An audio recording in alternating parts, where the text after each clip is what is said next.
ያኮ ዩኒቨርሲቲ ነው። አንዱ የሚያሳይ ምን መሰለህ ኢትዮጵያ ፖፑሌሽን 14% በከተማ 86% በገጠር ነው። እኛ ቅርሳችን ታሪካችን ያለው እዛ ገጠር ውስጥ ነው። ዑለማዎችም የነኛ ዑለማዎች ውጤት ባይኖር ኑሮ ዛሬ በየከተማው የምታገኙ ኢማሞች፣ ዳዒዎች፣ ሙደርሶች በሙሉ ከገጠር የፈለሱ እኮ ናቸው። ከከተማ እኮ ወደ ገጠር አልሄደም እስልምናው፣ ከገጠር ነው ወደ ከተማ የመጣው። ስለዚህ ያንን ታሪክ ገብተህ ስታየው በተለይ ድርሰታቸው በአረበኛ ያለውን ድርሰት ስታይ አረቡ ዓለም ያለውን ድርሰት ምክንያቱም እኛ ጋር እስልምናው አልተበከለም እንደወረደ ነው። እነሱ ጋር ግን ለመስቀል ጦርነት፣ ለቀኝ ገዢዎች፣ ለፖለቲካ ውግዘት፣ ለአመለካከት በሙሉ በውዙ አረበኛ ቋንቋ በሙሉ ረስተዋል። አሁን ወደ አልጀርስ ወደ ሞሮኮ የፈረንሳይ ቋንቋ ቅልቅል ነው አረበኛው። ወደ መካከለኛው ምስራቅ የግብፅም የተለየ ነው። ስለዚህ እኛ ጋር ፒውር አረበኛ እኛ ነን። የኛ ገጠር ዑለማዎች ናቸው ሄደው ተሐድሶ ያደረጉት።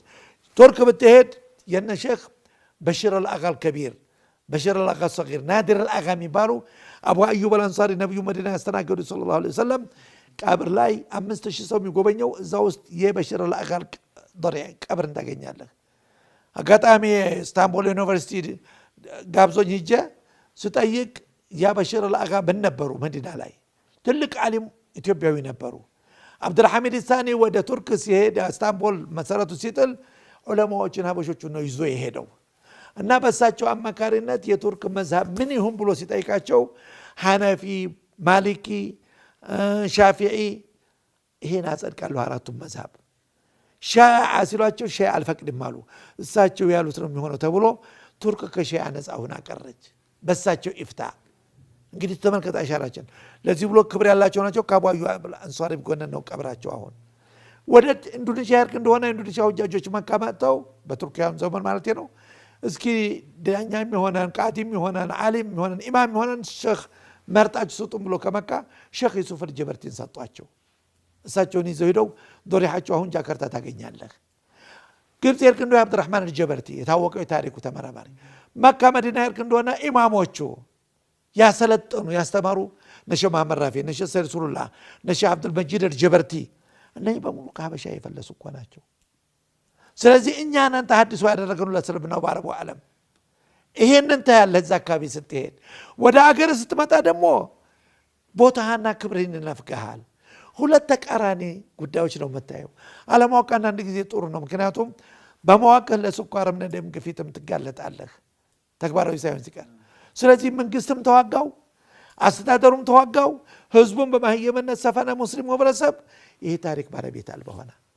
ሌላው ዓለም አንዱ ይደርሳል፣ አንዱ ያሳትማል፣ አንዱ ያሰራጫል። የተለመደ ነው። እኛ ጋር ግን የተጻፈውን እንኳ የታተመውን እንኳ ግዛይ ብትለው እንኳ አይገዛህም። ዝም ብሎ ተደብቆ ይቀራል። ይሄ ነው ትልቁ ድክመታችን። አሁን ግን ያ ሁሉ አልፎ ምንም አያወጣም። ምክንያቱም አሁን መንደሩና ገጠሩና ከተማው ተገናኝቷል። ዘመነ ቴክኖሎጂ ይህን አንድ እቺ መሬት ጣራና ግድግዳ አልባርጎ ወደ አንድ መንደር መልሷታል። ተደብቆ የሚቀየር ነገር የለም፣ የሚቀር ነገር የለም። እኔ በውጭ ሲሄድ ቱርክ ውስጥ ትምህርት ሰጥ የዩኒቨርሲቲ ተማሪዎች በሙሉ ይመጡና ከመድረክ ላይ ሲወርድ ከዚህ ከጸጉር ለትሩፋት እየቆረጡ ይወስዳሉ። የነጃሽ ሰው፣ የቢላል ሰው። ምክንያቱም ይሄ ሁሉ እያንዳንዱ ነው።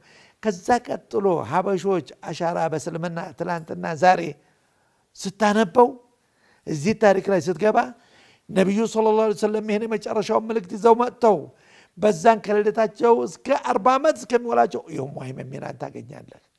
ከዛች 23 ዓመት የፈታኝ ከ610 እስከ 632 ድረስ 23 ዓመቷ ቁርአን የወረደበት ዘመን፣ ትግሉ የተካሄደበት ዘመን ነቢዩ ሙሐመድ ሰለላሁ ዐለይሂ ወሰለም 124,000 አማኞችን ጨርሰዋል። ይኸውም አክመልቱ ለኩም ዲነኩም ብለው እስከሚሰናበቱ ድረስ የኛ እንደ መንግስትም በቀጣሚ ነጃሽ 7 ጊዜ እኮ ሰራዊት ልኳል።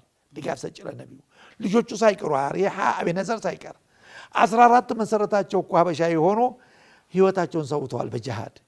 በነቢዩ ጎን እኮ 82 ሐዲሳቸውን የሚመዘግብ በጎናቸው የሚያገለግል ኽድማው 5 ነገር እኮ እኛ ብቻ ነን እዛ ዕድል ያለን።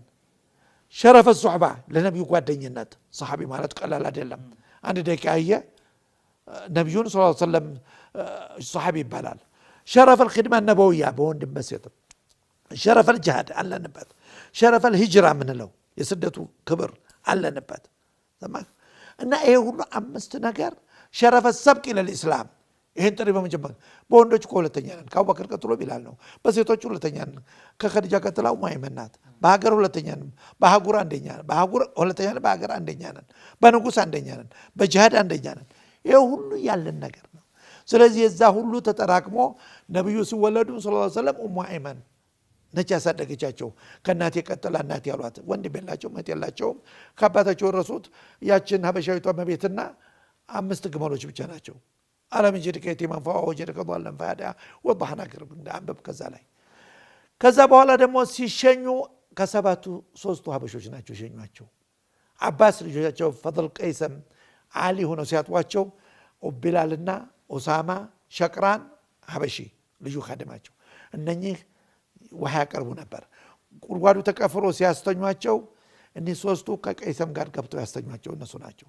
አፈሩን ደልዶብ ካባ እንደምንለብሷት ቀይ ካባ ነበረች ነብዩ ሰለላሁ ዐለይሂ ወሰለም ሸቅራን ከርሶ በኋላ ማንም ያለብሳት ብሎ እሷን አንጥፎ እዛ ላይ ነው ያስተኛቸው ለዚህ ብሎ አንዳንድ ዑለማዎች ወልዮች ማለት እንችላለን ነብዩን ሰለላሁ ዐለይሂ ወሰለም በህልማችን ባየን ቁጥር በዙሪያቸው የምናገኘው ሀበሾችን ነው ምን ይሆን ሚስጥሩ ብለው ይጠይቃሉ እኔ በአጋጣሚ መዲና ሲሄድ አገናኙን ከዛ ሸህ ጋራ ኑረዲን ይባላል አገናኝ በኋላ ነገርኩት እኛ እኮ 30 እንትኖች ቃላቶች በእኛ ቋንቋ ነው የወረዱት በቁርአን 23 የሚሆኑ ቁርአን አንቀጽ እኛን የሚያሞግስ አለ 27 የለብዩ ልዩ አቋም አለ የሚያከብሩብን 30 የሚሆን ሐዲሶች አሉ እኛን የሚያከብሩ ለማንም ዜጋ ያልተሰጠ ذاك ይሄ ነው ለካ ሚስጥሩ አለኝ እንግዲህ ነብዩ ቆመው ያስተናገዱ ዜጋ አሁን ታሪክን ስታቀዛ በአረብኛ ተጻፈ ስለሆነ ሙስሊም ወራኖች ድሮ ብዙ ትኩረት አይሰጡም ነበር ለነብዩ ታሪክ ከዳኒማርክ ዘመቻ በኋላ ነው የነብዩ ላይ ትኩረት ይሰጠው ይሄ ዓለም አቀፍ